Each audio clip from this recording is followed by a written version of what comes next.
In The Dark Knight, the Joker enters not as a villain, but as a primal whisper of chaos, as a mirror to every soul still shackled to its own desire.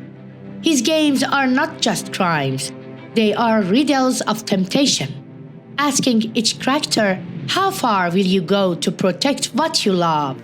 And what happens that love becomes the chain that breaks you? Temptation is a true force here, not chaos. It's the seductive pool of revenge, pride, justice, pain. The Joker doesn't need to kill anyone to win. He only needs them to choose wrongly.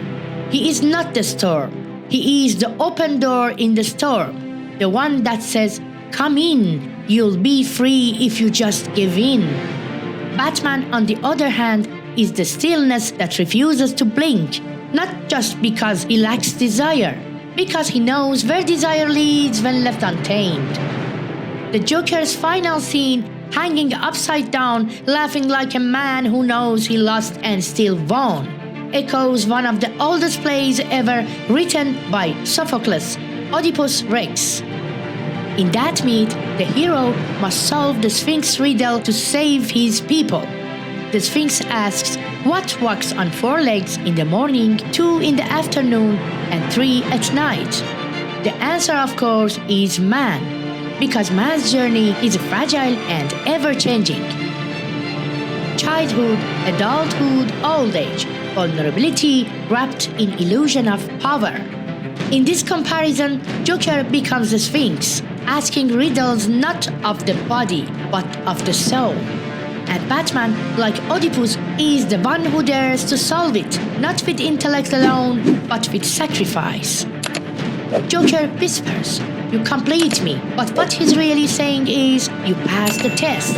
You didn't fall like the rest. And because of that, you're not alone, but undefeated. In that moment, Batman becomes not just a man, but an answer. Because sometimes the only way to defeat temptation is to let it hang, unsatisfied. Batman trilogy is all about a hero's journey to release his shadows in an eyesight across the horizon to become a free-spirited new version of him as a superhero.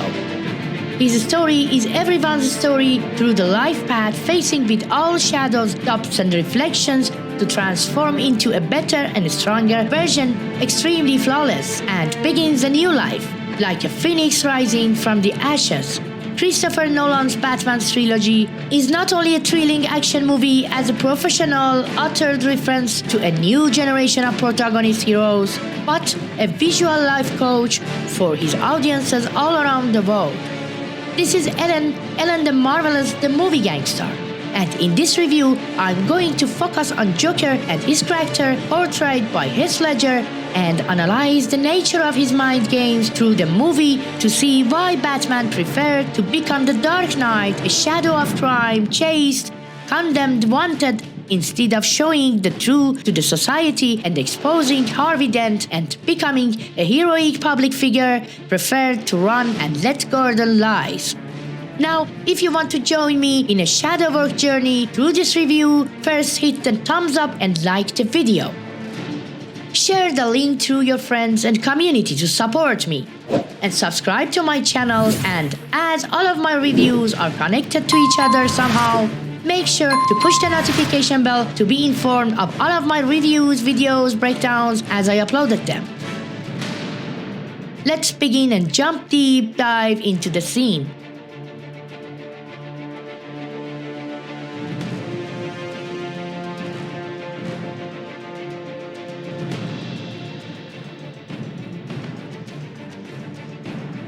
Action. Welcome to Crossroad of Desire and Temptation.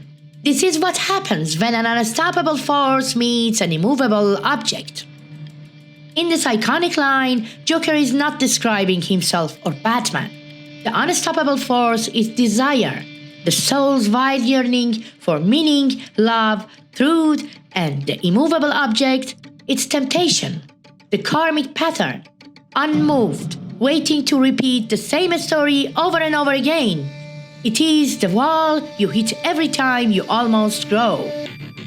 The hero's journey is born right there, at that spiritual collision. You either rise or repeat. Batman breaks the loop by sacrificing his image to preserve hope.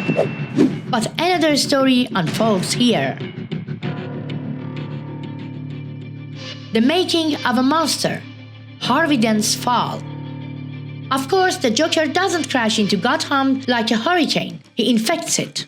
He enters quietly, masked, unnoticed, among his own pawns, a clown among clowns.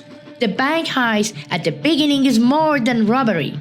It's a ritual. 6 clowns enter from 3 angles. The ceiling as heaven, the ground and the side. Each is told to betray the next. A symbolic chain of sacrificing in a grand scam. Their greed becomes their end after all.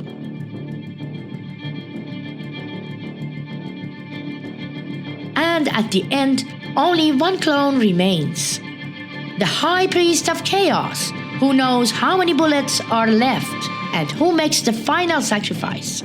The moment the boss crashes in and Joker unmasks himself, he isn't just revealing a face, he's revealing a philosophy. He doesn't steal the money for power, he steals the soul of power. Next, he meets with Gotham's criminal elite, those who live in shadows as much as he does. He staged a philosophical performance, a pencil trick as a scarcity tactic or a curse, a plan disguised as madness, and finally, an offer dressed in fear. He doesn't want to kill the Batman, of course. He wants to dismantle meaning itself, to prove that even Gotham's White Knight can fall if he just presses the right wound. Rachel, Harvey, and the deal with the devil. Joker finds the city's 2 rare lights. Rachel Dawes and Harvey Dent. Rachel is incorruptible, steadfast, a soul not tempted by image, power, or fear. She avoids Joker's gaze, never lets him read her mind, and in that she defeats him. But Harvey is fire. He burns with idealism, with justice, but fire unchecked turns into rage, and Joker sees that. He sees that Harvey's heart is Rachel, and by removing her, he can collapse the man into his shadow. Rachel is killed, not by fate, but by design, and Joker visits Harvey in the hospital, now broken, half burned, half man, half demon. There is, in a street hospital room, Joker whispers yet another story, a new scar. He doesn't offer answers, he offers blame. He reframes the pain in Harvey's mind, poisons him with doubt, then hands him the coin.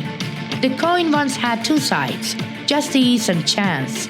Now both sides say revenge. The White Knight falls and Gotham's soul trembles.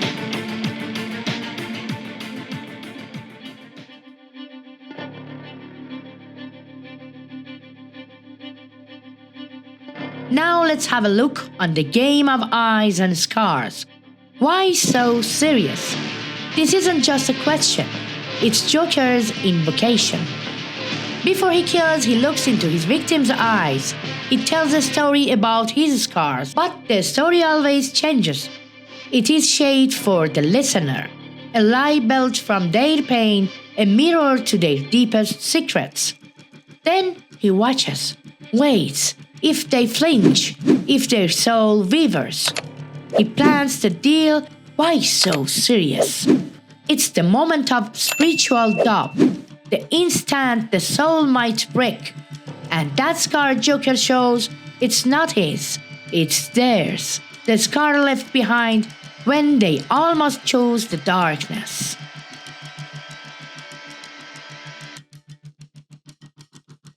But Batman never flinches. He refuses to listen and believe Joker's story. And Joker, he claps for Gordon's promotion because Gordon is real, honest, the one thing Jokers can't corrupt. Rachel dies untouched, unbroken. Harvey falls. The game wasn't about money or masks. It was about showing Gotham that every soul has a price, if you know where the wound lives.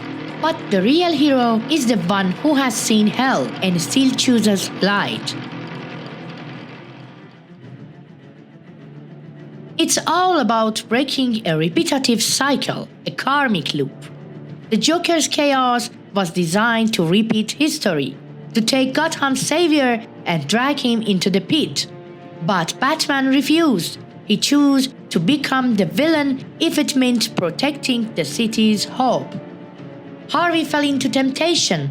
Batman transcended it. That's the difference between a man and a superhero. And in that, the Dark Knight reveals its deepest truth. The real battle isn't between good and evil. It's between your shadow and your choice. In that hangover moment, Joker exactly knows how to trigger Batman by using those words to put the doubt and fear inside him, to break his honorable righteousness into vulnerability and breaks him down through his eternal desire to loyalty to the sense of humanity. But Batman, instead of wasting time by listening to his melancholy stories, prefers to live and let people's hope as Gotham's soul to keep living in mind peace. Sometimes the ones who love the most carry the most silence. They take the fall, not because they are weak, but because their love is stronger than pride. That's what Batman did, and sometimes that's what real people need to do. It's about inner strength and self-reflection and facing with our own shadows and fears. And because of that, that is an opportunity for everyone to pass through all those tests and quests and become their own superhero in their lives. This is all about breaking toxic and repetitive cycles and do the shadow work.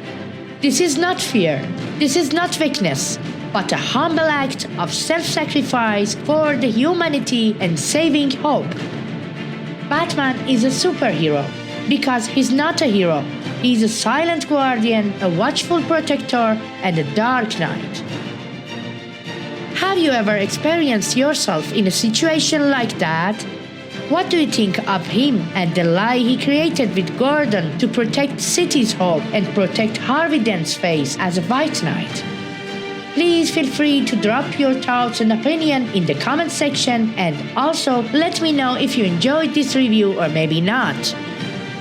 Thanks for watching my review. Like the video if you enjoyed, subscribe to my channel and share the video through your friends and community to support my channel. And as all of my reviews are connected to each other somehow, make sure to turn the notification bell to be informed of all of my videos, reviews and breakdowns as I uploaded them. Thanks for watching, and I will catch you all later to talk more on a superhero journey based on Christopher Nolan's approach on a superhero as a new age of protagonist hero based on a classic dramatic structure by Aristotle's Poetics on Tragedy.